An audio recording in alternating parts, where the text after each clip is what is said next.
Wherever you are and however you're listening, thank you so much for being back with us on another episode of Winning the Moment. Today is awesome because I get to learn alongside you.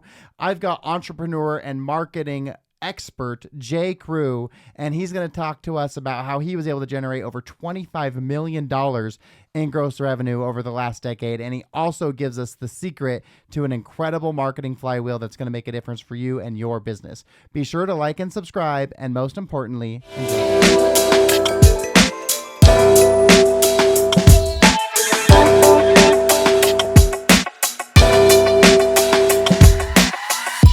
Let's just get into it. Alex Hormozi says the best thing to do is to give away stuff for free, and then people come work with you. You know, you give away the what, sell the how. Yeah, exactly. Yeah. So let's talk about that. So you spent $150K on learning these new tools that you're going to share with our audience today for free. Which, hell yeah, if you're listening, this is great.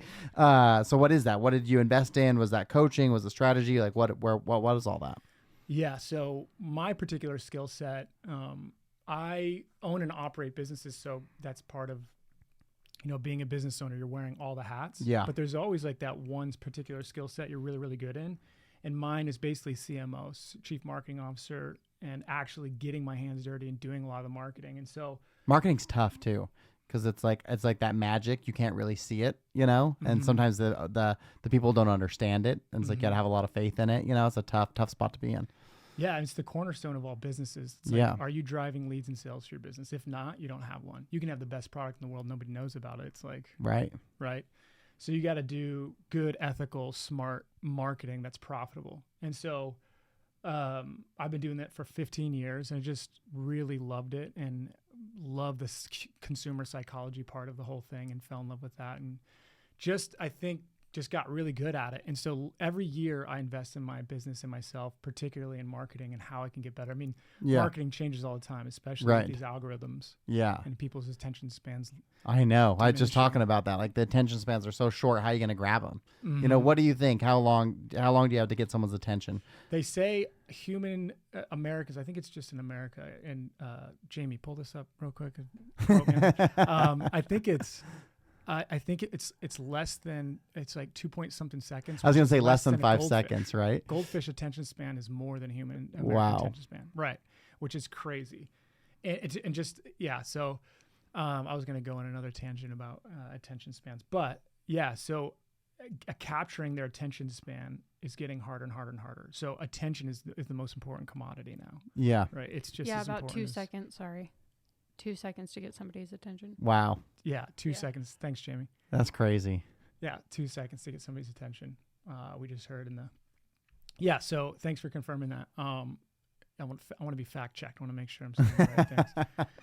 So last year, I invested $130,000 in business development, particularly in marketing. Came out to be a little bit more. Was that like a coach you invested in or a program? Mastermind. A mastermind, okay. Yeah. Oh, multiple masterminds? Multiple. Okay, gotcha. We wanted to figure out how to improve our LTV to CAC ratio, which we'll get into, which is lifetime value to cost to acquire a customer. So how much does it cost to acquire a customer and how much they pay you over time? Yeah. If you can get that 10-to-1 LTV to that's CAC, your magic number, 10-to-1, that's your magic ratio? Yeah, that's very difficult to do. I mean, most businesses are at 3-to-1. Most businesses don't even know how to track and measure that. And so today I want to go into how to track and measure and how important that is. So I was like, okay, we need to improve our LTV to CAC ratio. And so we spent a lot of money and time figuring that out. And basically it really, really comes down to really smart marketing. And so I can kind of dive into a little bit of that if you want. Yeah, let's do it. Okay. I think that what's so cool, I think a lot of entrepreneurs end up listening to this podcast because we're just bringing on so many different entrepreneurs, right? So I think naturally they gravitate to it. And I think the thing in business and all the years that I've been at that I find where people struggle the most is with marketing. In fact, I was just having a conversation with the CEO of Magnum e-bikes yesterday, and he was saying like at one point he had a 15-person in-house marketing team, and then they scrapped all that because it wasn't worth the cost. And then they hired a boutique firm out of like Maine, and then that didn't work out either because they wanted to go in a different direction. And it's like, I feel all the time I'm running into business owners who are like, I don't know what to do for marketing. Mm-hmm. And I want to add to that. This is very important. So the big reason why I kind of became the CMO of the company is because I couldn't find somebody who really knew what they were doing. I was hiring agency after agency after agency. And here's why it doesn't work. they will play with your marketing dollar spend, ad spend, but they're not going to play with your business. They're fine. They assume you already have a validated offer that works. That's true. And they're so, just getting people to you. It's your job to convert. Yeah. You're like, look, I don't even know if this can, maybe what you're already selling works brick and mortar, organically, door to door, whatever. But it's selling that online with paid ads is a totally different ballgame. It's a totally different monster. And so if you are just going to an agency thinking that they're going to solve that problem, they're not. And so if you're listening to this and you're not sure who to hire, don't hire an agency if you haven't already validated the offer with paid traffic yourself. And so a strategy to kind of do that is to bring somebody in-house as a consultant or a contractor, a fractional person in-house that's going to work with you to craft your offer that's going to be ready for paid traffic to scale it, or even just organic traffic. Either way, most people, and this is what I'm going to show you guys about what I learned in the mastermind, really crafting the offer so that it can be prepared to be a 10-to-1 lifetime to CAC ratio. Basically, it's going to cost you less money to acquire a customer and pay you more and more over time. Right. Yeah. So, so one of the things is it's this core belief in a consumer. If you can get the consumer to believe this core belief, their next most logical thing for them to do emotionally and emotional logical decision to do is buy your product. If you can get them around this one core belief, and the core belief is, what is the new opportunity? What is the customer's desire? And what is your unique mechanism? So let me unpack that. Yeah.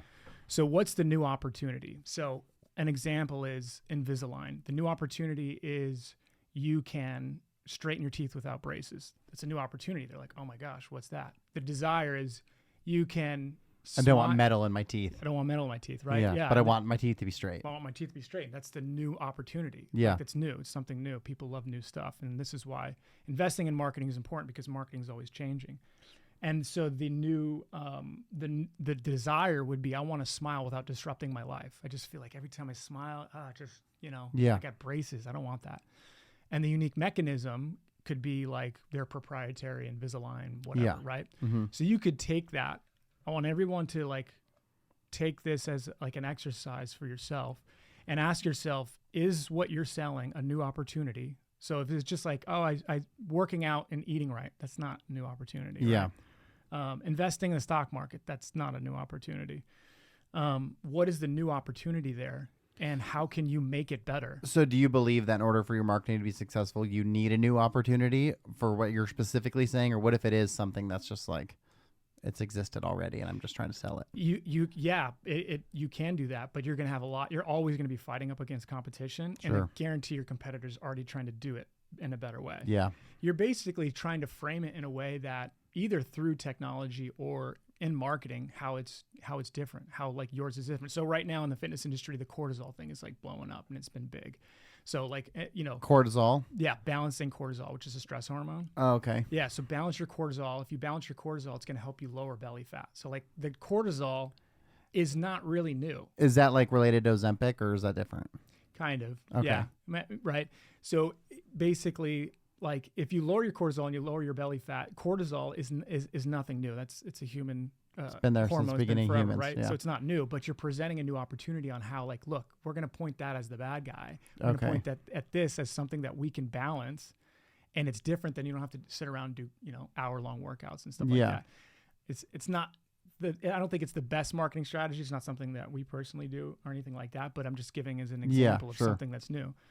So new opportunity. Find out what the new opportunity is that you can frame your offer around and present within your industry. Well, I guess in that point, Ozempic is a new opportunity. Exactly. Right? And it's killing it because it's like, hey, lose weight and do nothing, which is hilarious. In fact, I was just a couple weekends ago with a bunch of my guy friends on a fantasy football trip, and like a good percentage of them were taking Ozempic, and my mind was blown. Yeah. I was like, are you serious? And they're like, yeah, dude, I'm down 20 pounds. Like, I don't do anything. And I was like, are you worried at all? Like, what that looks like long term? Like, we don't know. Side effects. Yeah, they didn't care. Yeah, a lot of people get that skinny, soft look. They're not toned, tons of side effects. Skinny fat. And they gain it back. Well, yeah, of course. If you stop taking it, then. So yeah, if you can, new opportunity, what's their desire? and I can get into a little exercise on finding out what your customers' like main desires are that you're helping solve problems with. Because a lot of people get that wrong. They really don't understand their customer the way that they think they do. So what's the new opportunity? What's the customer's desire? And what's the new unique mechanism that you have, like technology or you know, a new marketing strategy or something like that? And if they can believe that their core belief that you are the solution to their problem, their next logical decision is to buy from you. For sure. So take that exercise and really improve your offer, really understand your customer more, and just improve your business. And that will help you start to make your offer stand out more, which more people will buy, and it'll cost you less to acquire the customer. And that's one of the ways to start to increase your LTV to CAC ratio, so your lifetime value. Yeah, I think most people probably don't know what their customer acquisition cost is, right? They have no idea. I mean, and for us, so in my hospitality business, like when we spend ad dollars, and we did kind of the same thing that you had mentioned, like we were hiring ad agencies to like drive revenue for our hotels. And I was like, this isn't working.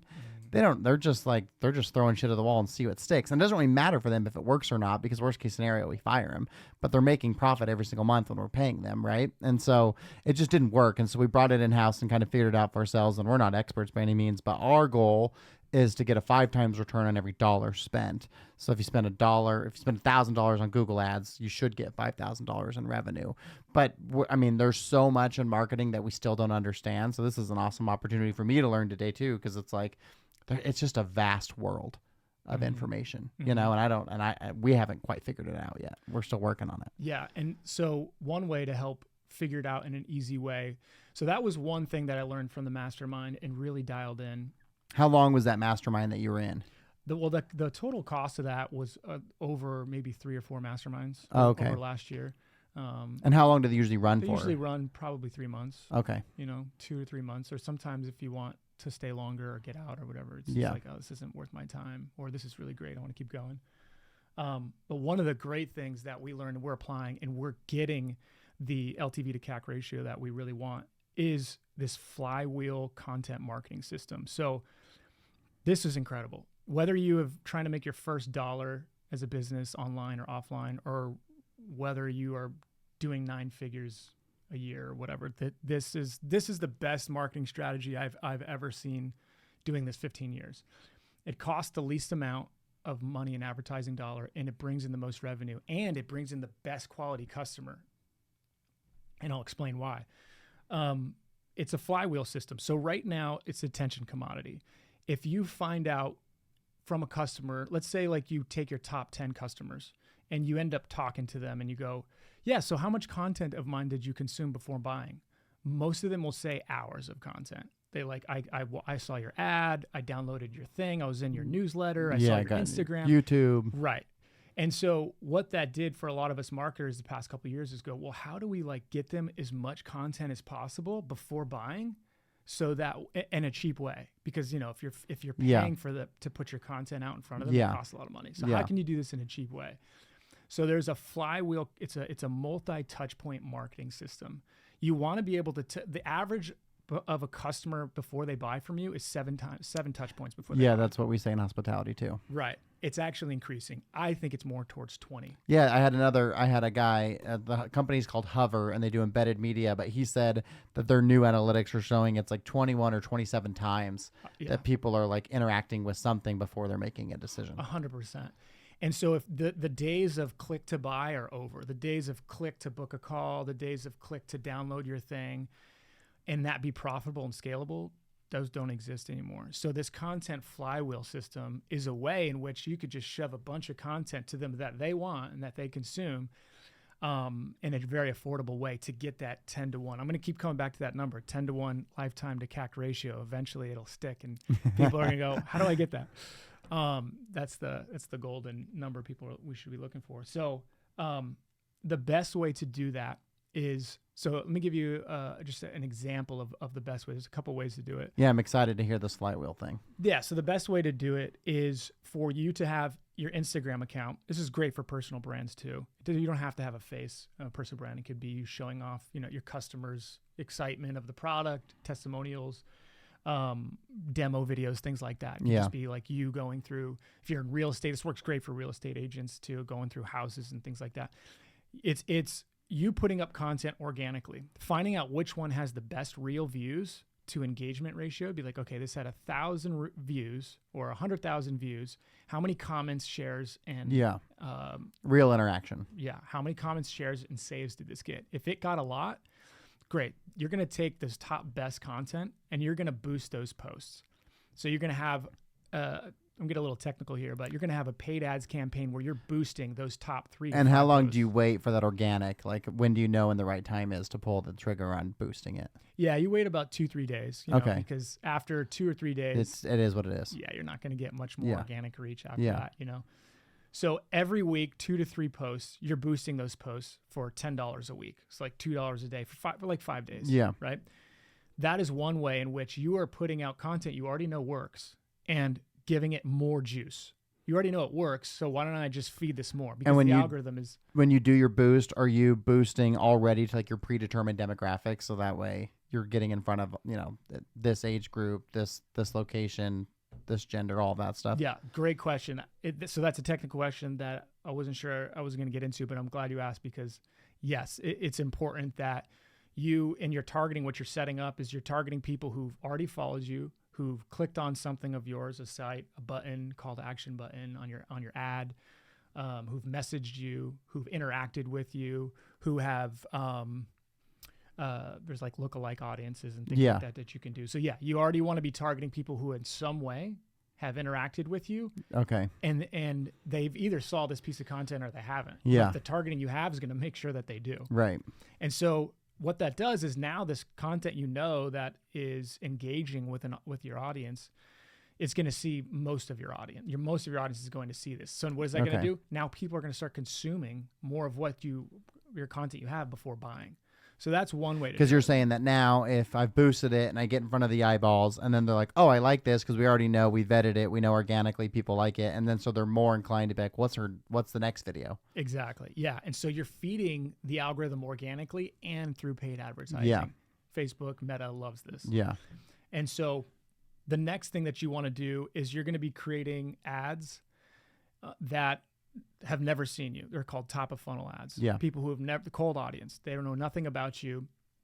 And you have a set number of ads that you're spending out really affordably, $5, $10 a day. You don't have to spend a lot, but just getting it out there to seeing if what you have to offer and your offer is doing well. And is that ad also living on Meta or is that living on like Google? Yep. Meta. Meta. Okay. Yeah. And so you're looking at that ad and you're going, is this ad working? If not, cut it off. If it is, keep it going. And so I can kind of get into the metrics of that. I'd love to. So the best metrics to look at for an ad of a top of funnel, if it's working, are click-through rates, hold rates, hook rates, and cost per 25% view. So CTR is just click-through rates. Yeah. It's like how many times is people seeing it versus clicking on that ad and going to your website to buy, book a call, or become a lead. Yeah. You want that to be 2.5% or higher. So if they're clicking 2.5% or higher, okay, I'm doing pretty decent here. So you've got your metrics to know when you're continuing and when you're backing out.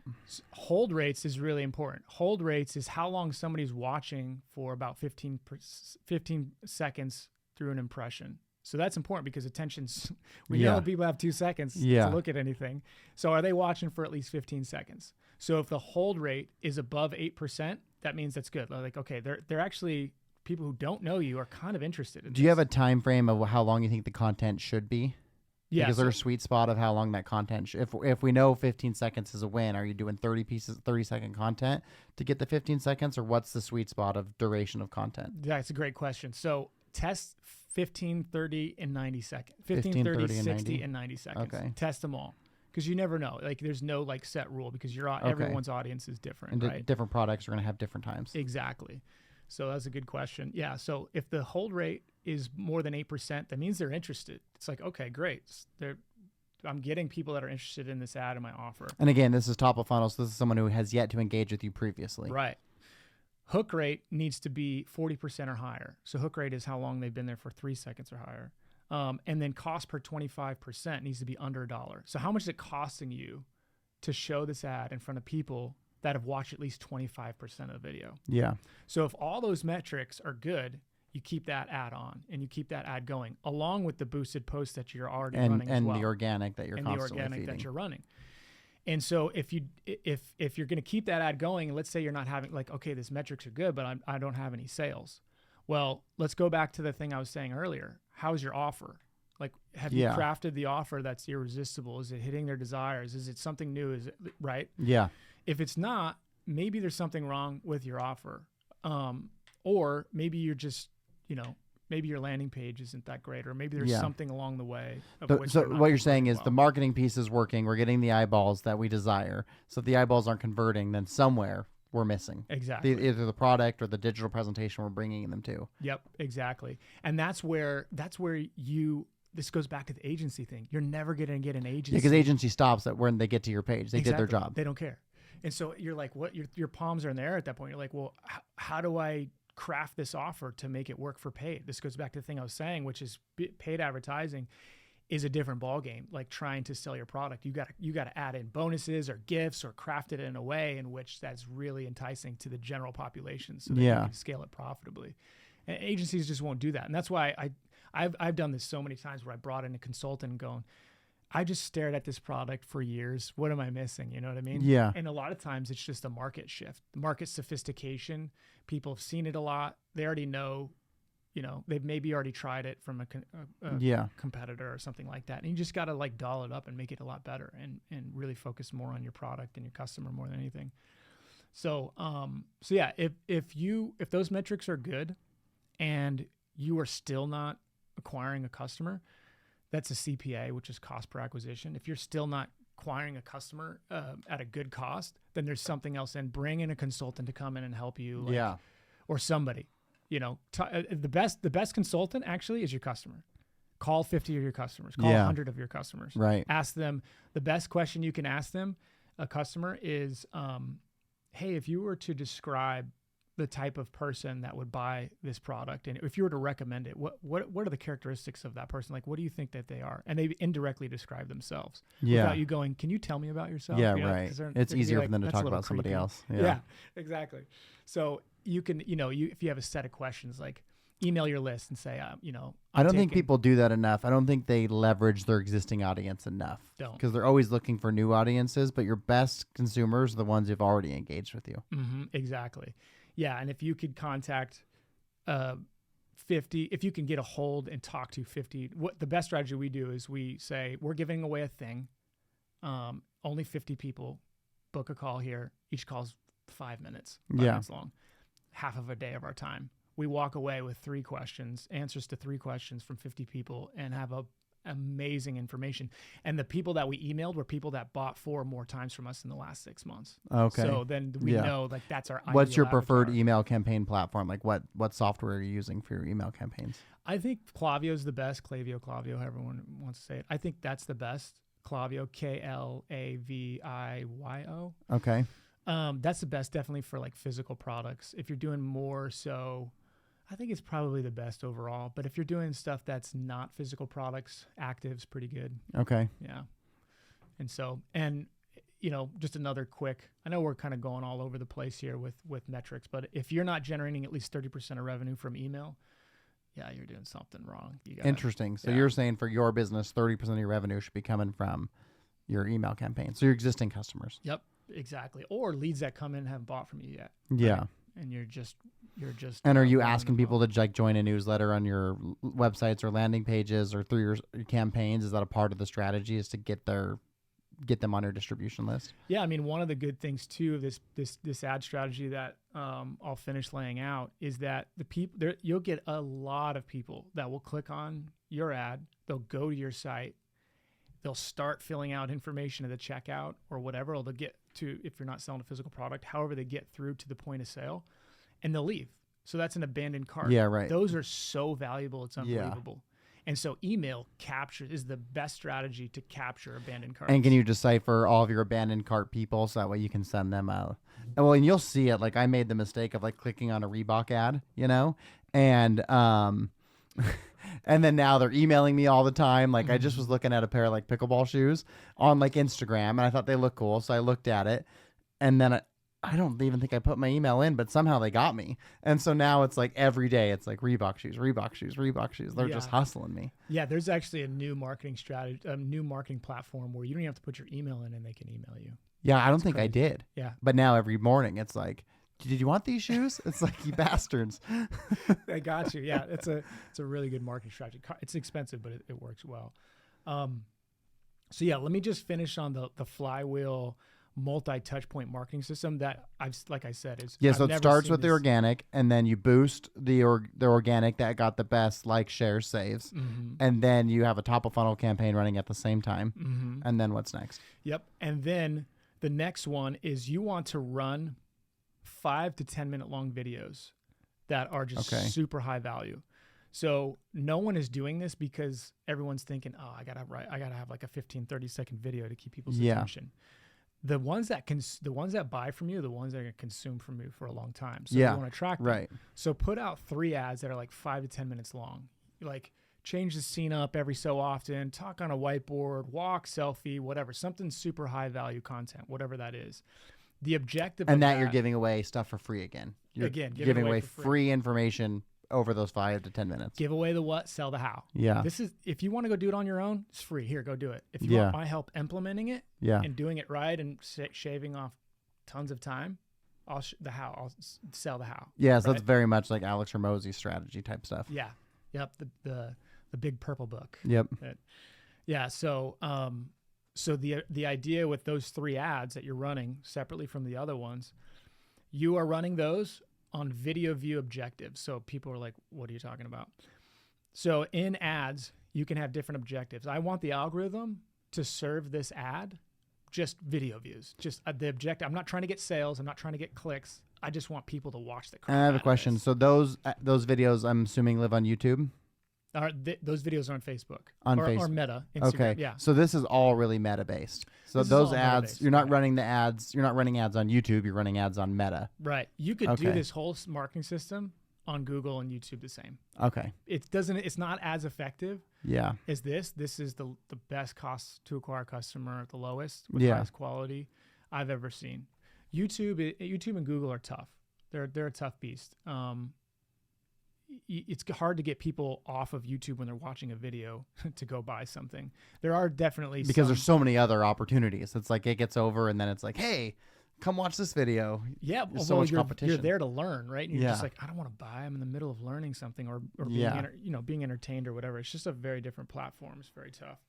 So this is all sitting on Meta and the examples I'm saying, and I suggest do it first on Meta because it's the most affordable. Yeah, it's the rule to one. $1 million, one product, one offer, one audience to $1 million.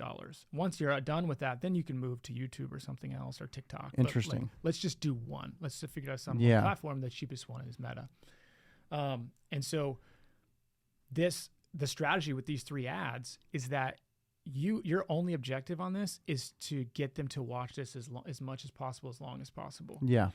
And what you're trying to do is on this is get them to watch, and then those other ads that you're going to be running ads that are what's called bottom of funnel ads. These are ads of people that have consumed all the stuff in this flywheel. Did they watch your boosted post? Did they click on that top of funnel? Have they interacted with you somehow on your Instagram or whatever? Yeah.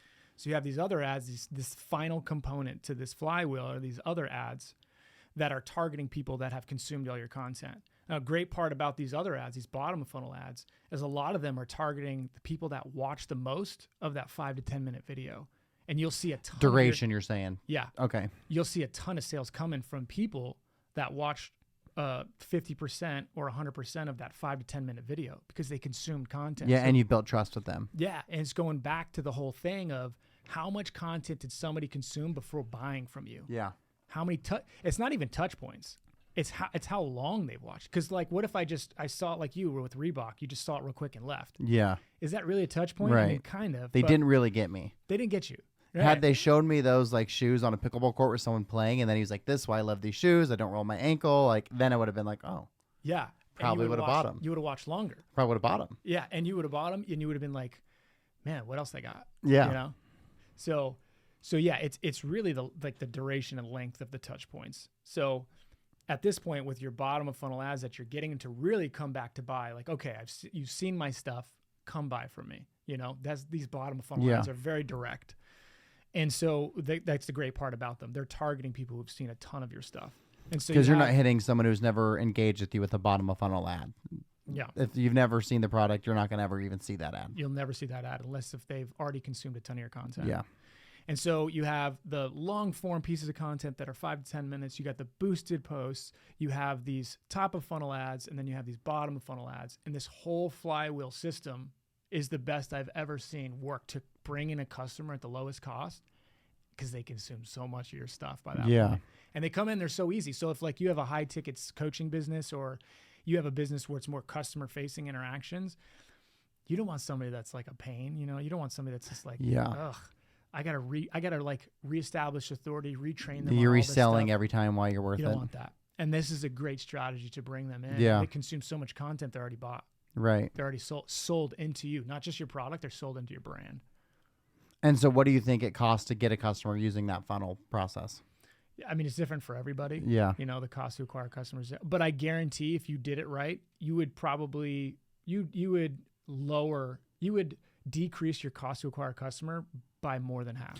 And your 10-to-1, is that, so lifetime, is that meaning that like it's a reoccurring monthly expense, or you're even saying they may only buy once, but it's still their lifetime value because it's one ticket item that they're purchasing? Yeah, good question. So it's either reoccurring or recurring. So reoccurring means like they're on a subscription, right? Yeah. Recurring means that they'll come back in 2 months and buy again. They're not on like okay. So if you're like selling a supplement, for example, this is going to last you for 30 days. You're going to come back in 30 days and you're going to buy it again. Yeah, Coca-Cola or whatever drinks, like this coffee that I'm drinking. Yeah, I'm not on subscription with them, but I want to keep going back and buying from them. So I'm a recurring customer. Right. So my lifetime value at this coffee shop is probably pretty big. Yeah. You know, over the course of a year, and you usually track it and measure it over the course of a year. Okay. And so some people are probably like, well, I don't have a year for that data to figure out. Right. So there's a simple math formula ratio for you to figure that out of what your LTV is. So what you do is you just find out what your churn rate is. So churn is, this might get a little technical math or whatever, but it's a really easy strategy and it works really well. You find out what your churn is. So churn rate is basically the percentage of people that are leaving every single month. Okay. So you find out what your churn rate is. There's simple stuff online. You could easily find this out, or SaaS platforms and stuff for you to find out your churn rates. You find out what your churn rate is and you divide that by the cost of your product. And that's going to be your LTV. Okay. So if you're selling your product for $100 and your churn is 15%, and don't have a calculator, that's going to be your LTV. Okay.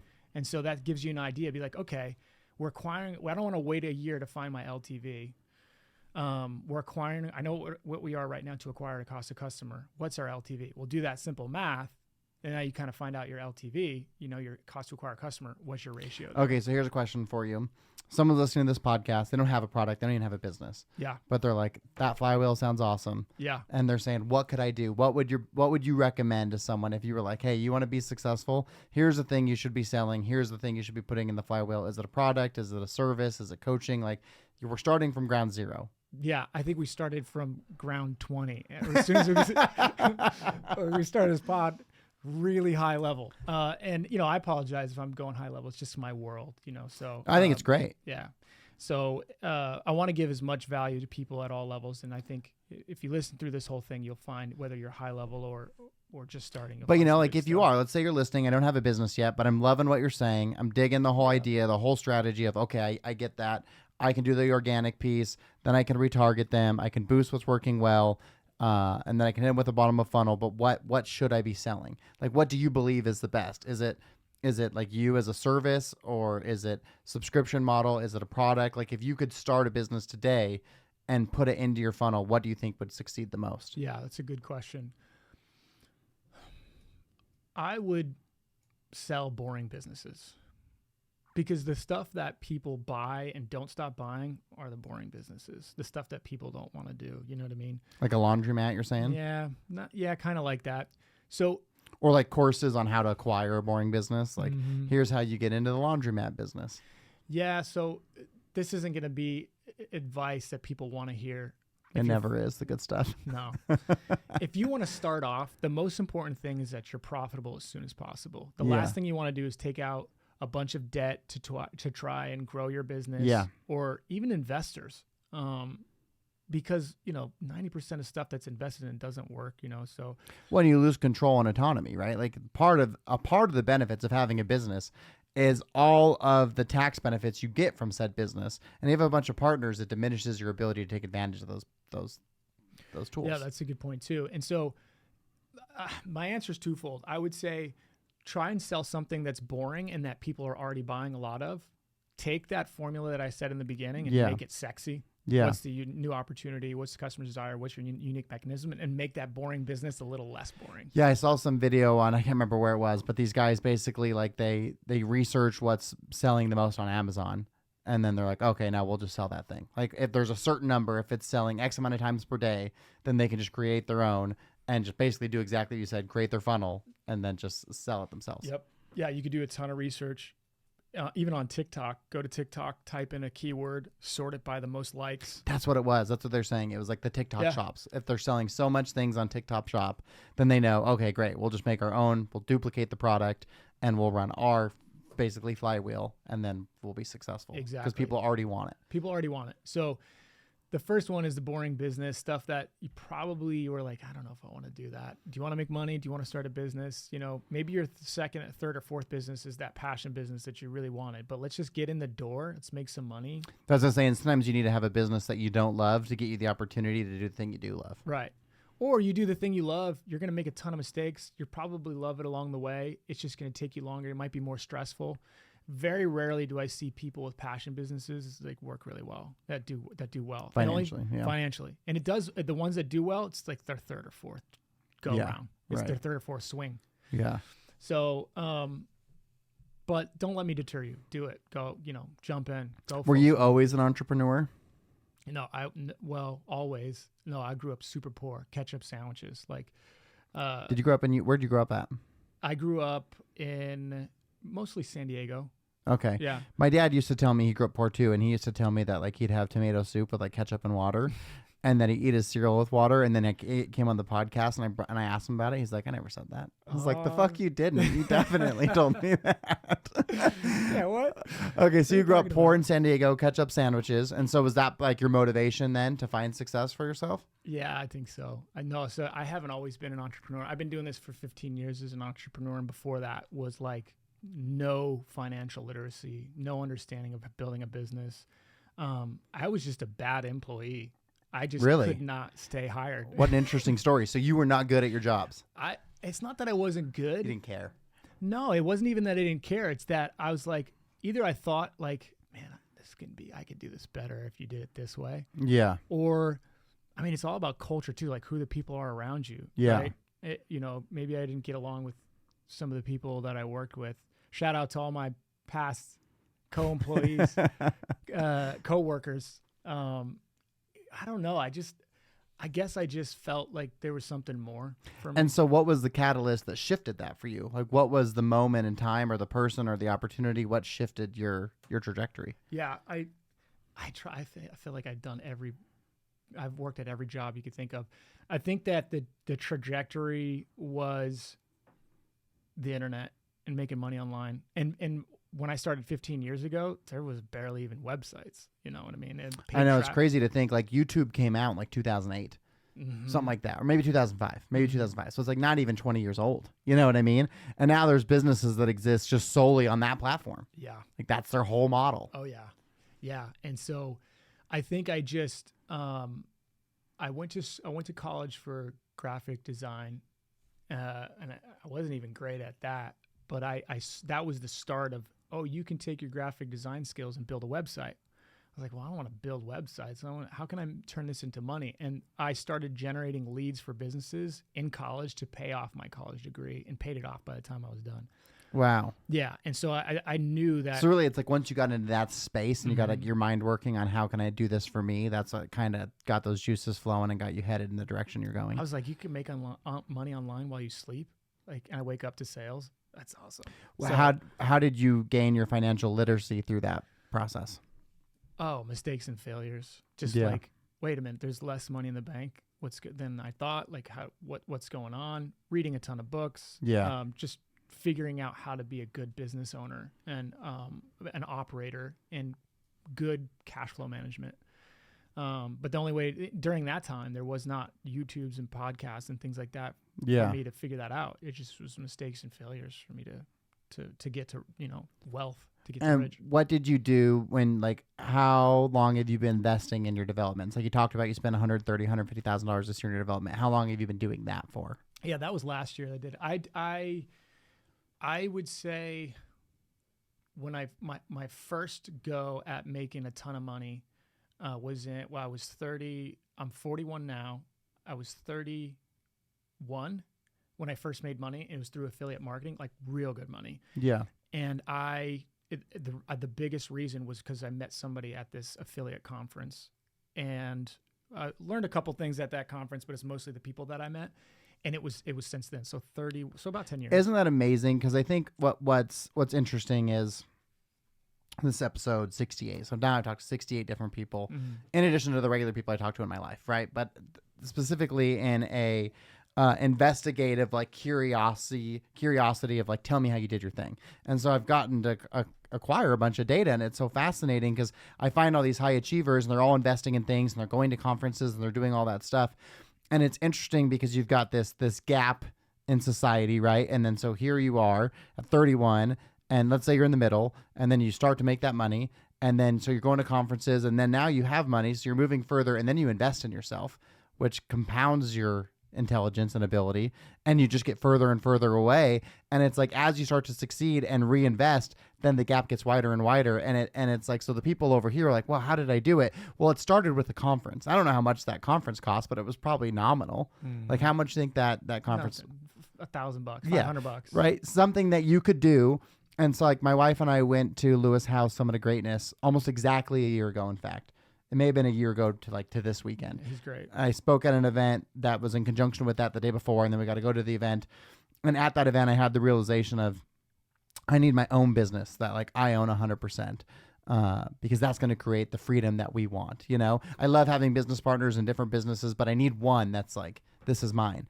And then literally within 90 days, that happened. But that thought wouldn't have happened had I not been at the event. And just the catalyst of the universe, like putting that out there and setting my intention for it, just organically created that opportunity.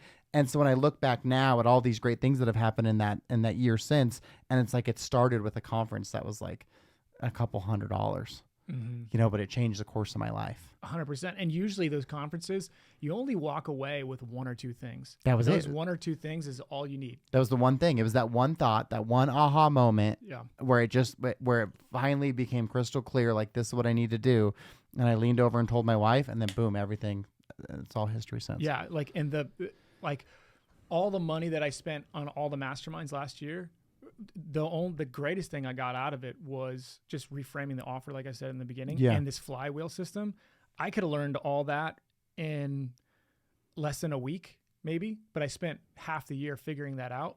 But I wouldn't have been able to do that had I not invested in myself and just go through the whole process and going, which one is for me? Which one do I need? Which one's going to help my business grow? And so you just never know. And so you just have to go through it and put the time in and learn and make the connections. And like I say, and then everyone who does it is investing in themselves. And it's hard because the people who are listening to this episode today at the beginning stage, like, well, I don't have money to invest in myself, right?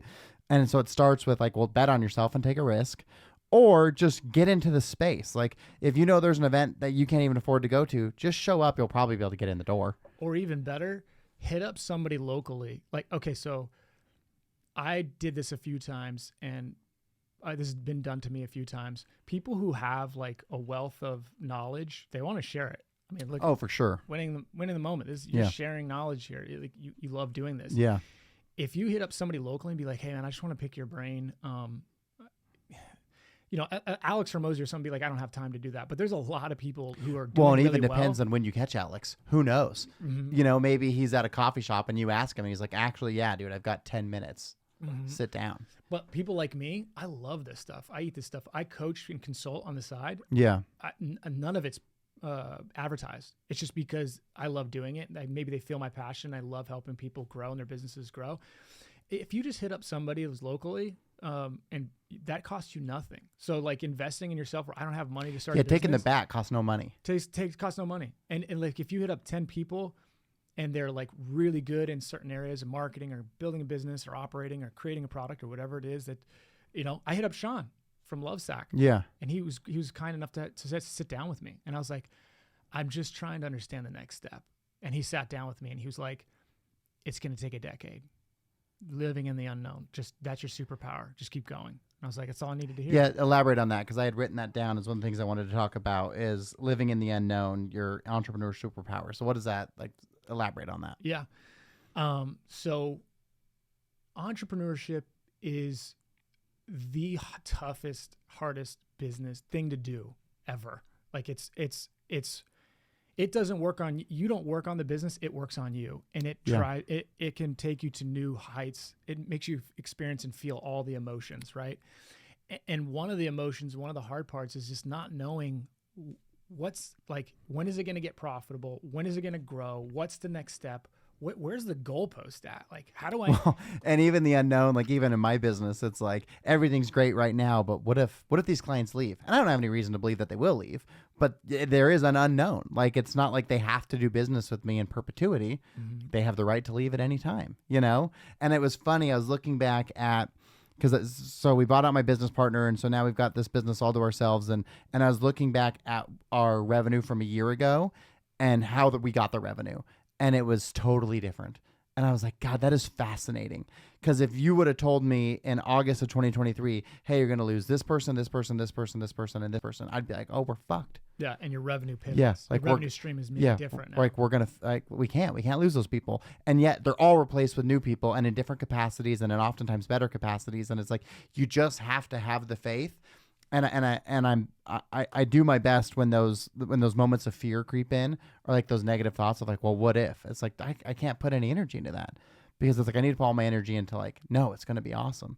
But it's hard as an entrepreneur to not let that fear like seep in, because it's different than being an employee where like if you work for a big company and that company loses money, that you're still getting your paycheck every 2 weeks. Well, it's it's built into us biologically. So they did this experiment with mice or rats where they would take them, put them in a bucket, and wait and see how long it took them to drown. And then right before they drown, they take them off, they dry them off, give them a second, and then do it again. And the first time right before they drowned, it was maybe like, I don't know, less than a minute, right? When they put the rat or the mouse back into the water, it swam all day because it thought it had a goalpost. It was like, I know I'll be saved. I know I'm going to be safe. I know I'm going to be okay. Yeah. So humans are built the same way. Yeah. You give us a goalpost, man, I can go forever. Like, imagine just telling me like, hey, we're going to go for a run, but I'm not going to tell you how long it is. You're going to be thinking that run the whole time. Oh, yeah. When is this going to end? Well, they did a thing with humans where they gave them soup, but it was filling up from the bottom. Oh. And so they just kept eating it because they were triggered to believe we're not done until the soup is gone. Yeah. You know what I'm saying? It's just the mind is a crazy animal. And so the superpower that Sean shared with me, which, I kind of knew, but somebody at that level, it was great reminder for me to keep going, great for me to hear, was the superpower is living in the unknown. You can do this. Very few people can be an entrepreneur because they can't live in that unknown. And it isn't for everyone too. And I think that's such an important lesson, is that it's okay if you're not an entrepreneur, because it's not for everybody. No. Figure out what your thing is and go after that. Be an entrepreneur. I hire entrepreneurs, entrepreneurial spirit people, but they want to work inside my company. Entrepreneurs. I love that. I've never heard that term. That's great. Those are the best team members in the world. And one question I always ask whenever I'm hiring recruiting, be like, all right, if I gave you a year's salary up front, what would you do with it?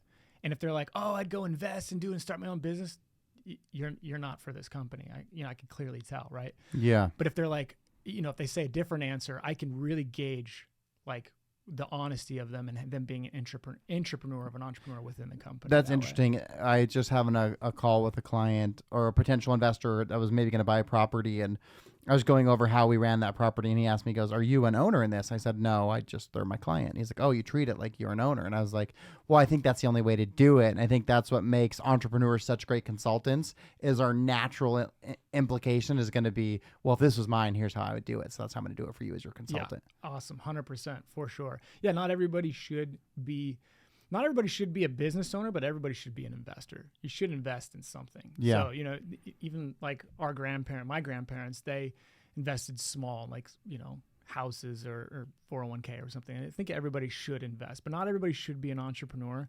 It's very difficult. And you're going to fail to the top. Most people won't make it. But if you keep going over time, you're going to eventually have a business that cracks. Yeah. You eventually will make it.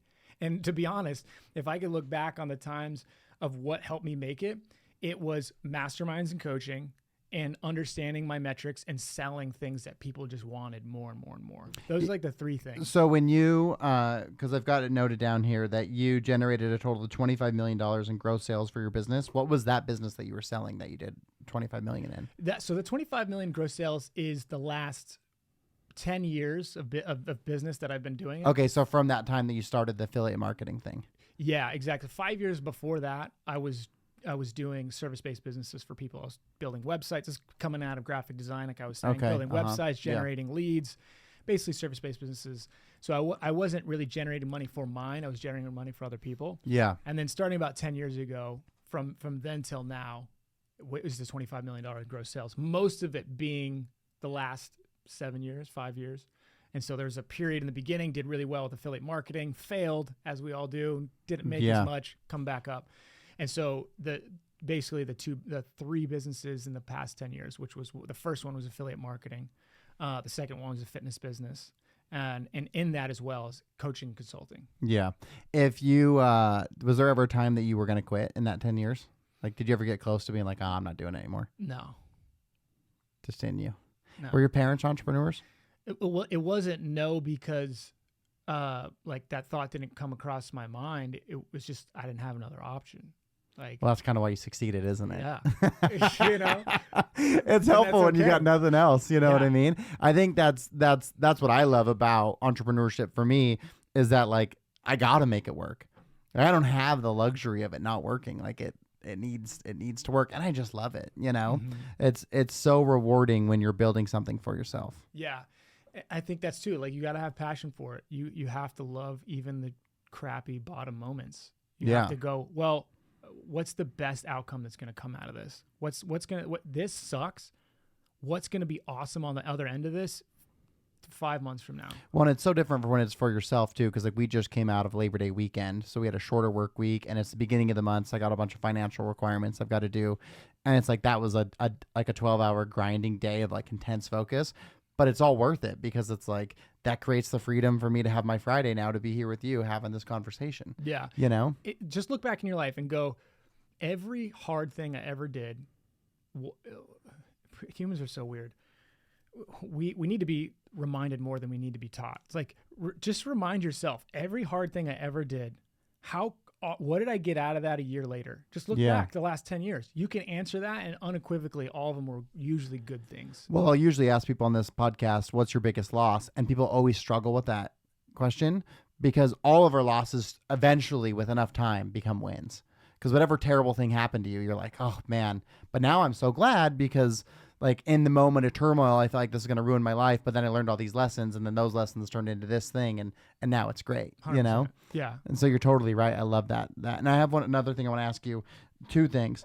There's one, it's the first 15%. I want to know what that means. And then I would love to know limited beliefs versus overconfident beliefs around money. Because I think part of the biggest downfall with people's financial health is just the beliefs they have about money before they go into it. Yeah. So I'll do the former.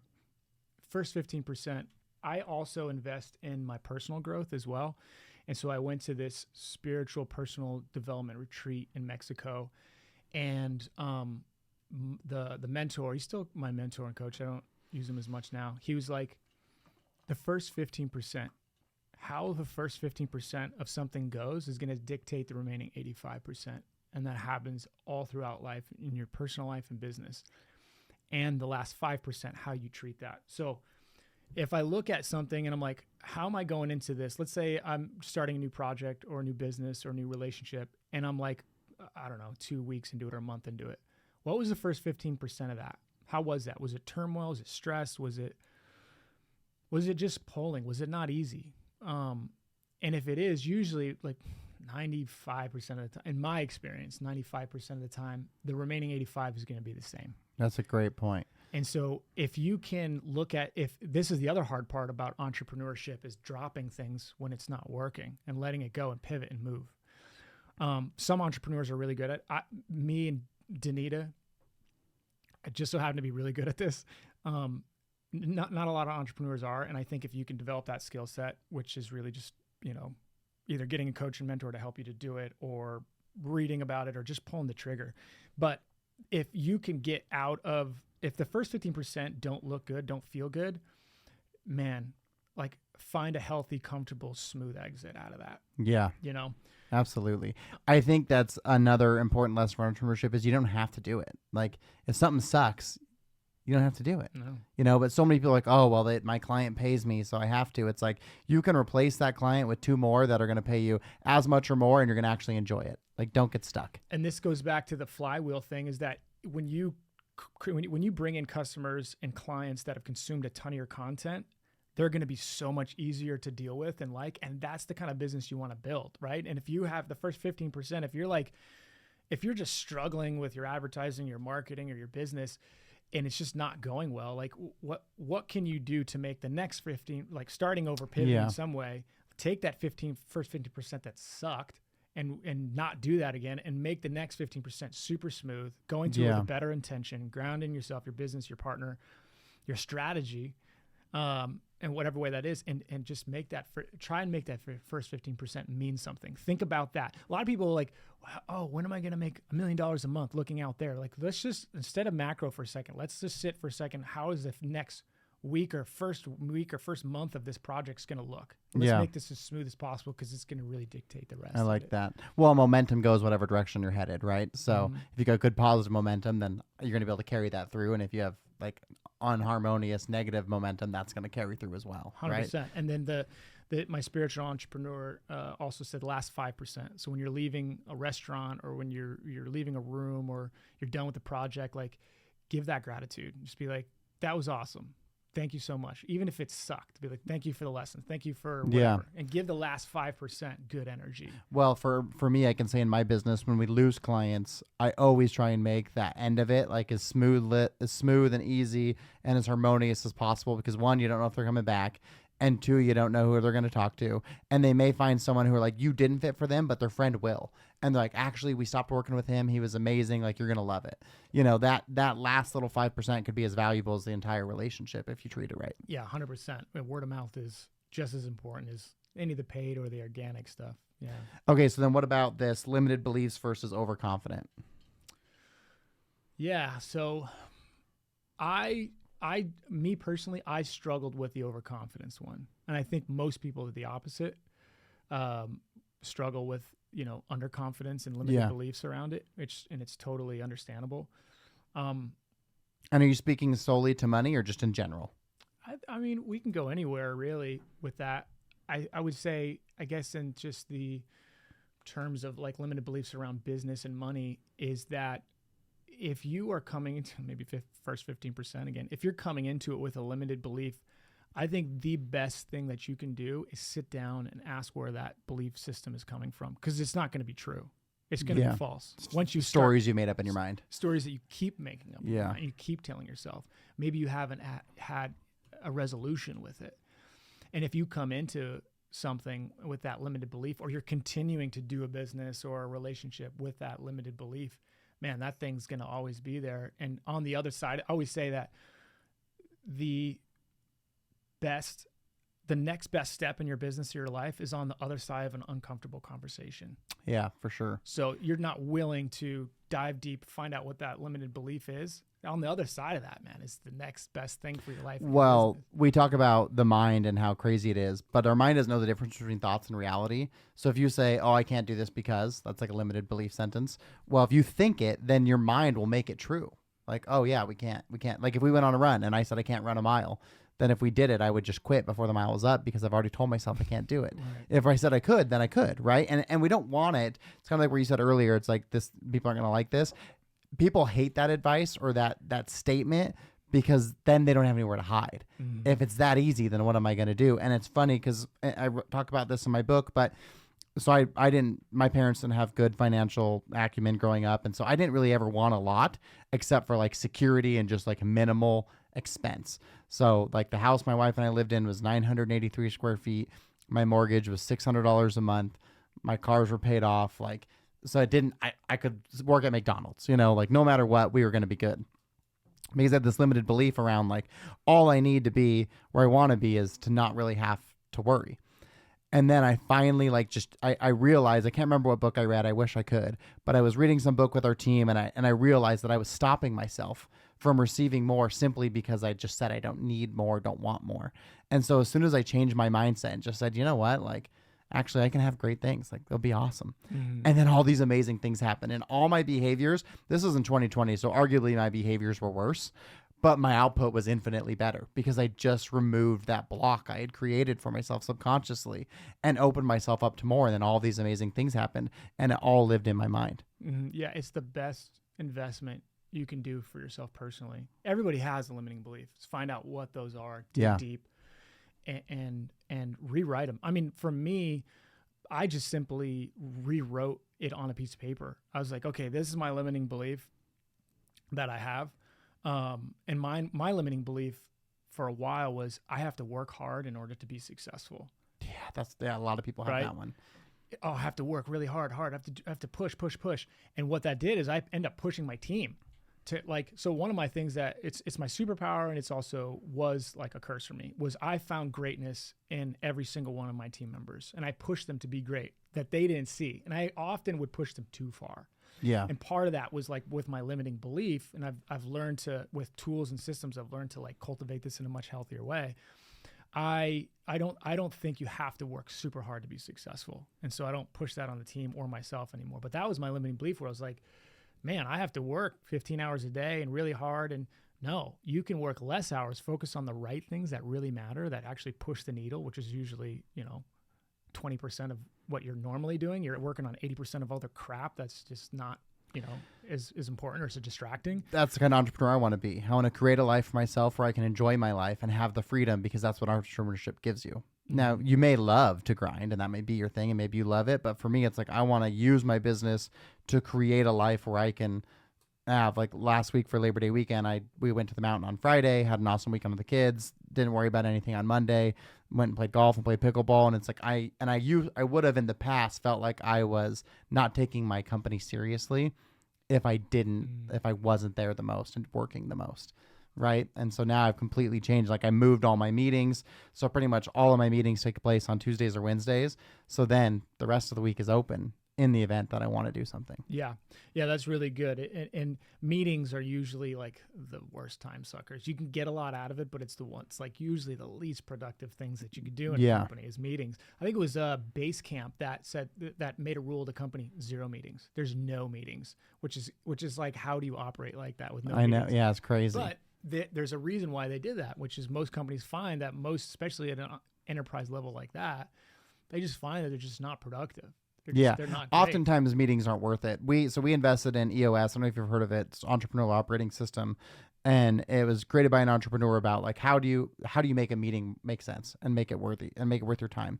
And so you operate on this level 10 and it's an agenda that you go through. And that's how we've ran our company now. And it's completely transcended our ability to succeed because we were having meaningless meetings where I would leave every meeting and be like, that was 60 minutes of nothing.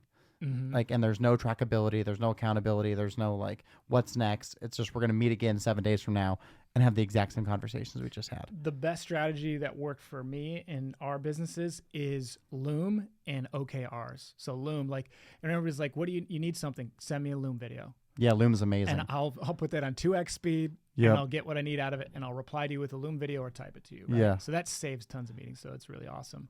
The other one is OKRs. Jim Doer's the chief operating officer. I think that's how to spell his last name. D-O-H-E-R. Is that Good Profit? The book Good Profit? No, it's the name is escaping me. But he's the chief operating officer of Intel, I think it was. And he created OKRs. He's like the godfather. Yeah, I of read OKRs. that book about that. Such a great book. And this helped us with productivity and less meetings. Objective and key results.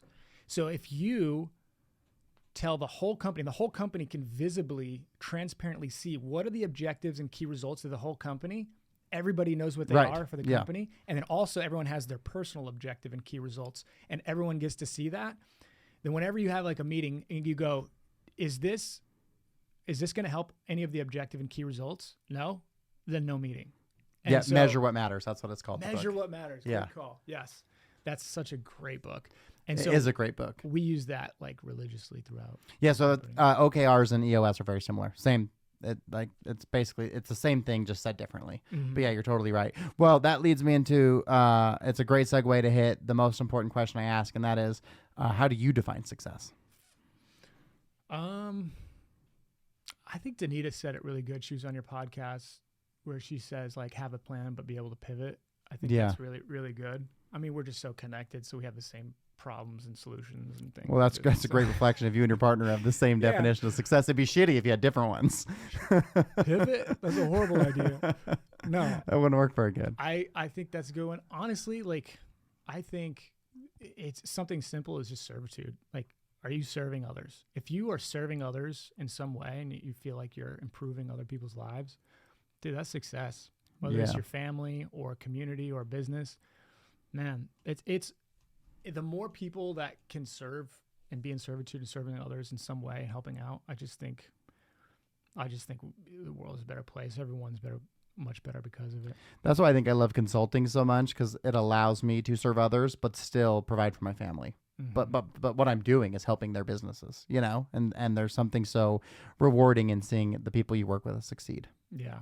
And then as you build up and you get your financial situation in a place that you can help people, like you said, if you're a young person in the community or anyone really looking to get somewhere that you want to go, and you reach out to someone, when that does happen and you get the opportunity to help give someone some guidance, it's an incredible feeling. It really is. Yeah. And it like, you don't have to have a PhD to serve. You don't have to have even served overseas. Serving here is serving, wherever. Everyone has like a special gift and a superpower, and you can use that to your advantage as serving. And, I'm sure everyone who's watching this is serving in some way, but maybe not stepping up to the most highest potential they can to serve. Yeah, that's a great point, is how do you find that superpower, because we're all here to do something great. And in fact, the difference between those that succeed and don't are the ones who found what their superpower, because it's easy. If it's what you're supposed to do, it doesn't feel hard. Yeah, I mean, there's one way to find out right there. Like, look at your life and go, what am I doing that's super easy, not hard for me? And maybe I get a compliment from others that I do this really well, and I just don't look at it enough in myself internally. Or, man, I could do this either as a business or helping others or to a scalable extent. Like, I don't know, whatever that is, So, yeah. There's a good book too called Passion Test. Passion Test. I haven't heard of that one. Yeah, it's a great way for you to find out like, what am I great at? What's cool. My purpose? And then through that, you not only just find your passion, you find out like what you mechanically, like you're built with. Yeah, exactly. Like, what am I really good at innately? It's a great book. I don't remember the author. I love that, because I think the journey we're on is finding our purpose, right? Because once you can do that, then everything else is going to open up for you. So if people are listening to this, like, man, I need to learn more about marketing, or I want to work with Jay for consulting, what's the best way for people to get in contact with you so you can help support them or be of service to them? Yeah, be of service, right? You can hit me up at my site, 2xyourprofits.com. The number 2? The number 2, xyourprofits, plural.com, or just hit me up on Instagram. Yeah. And what's your handle? JADA Crew. Jada Crew. And I'll put your website and I'll put your Instagram handle in the show notes. If you're listening to this or watching, just go down below and you can connect with Jay there. Jay, thank you so much. This has been awesome. I learned a lot, so that was fun. It was awesome to get a crash course and some cool marketing tools. So thanks for taking the time to be here with me today. Thanks for having me.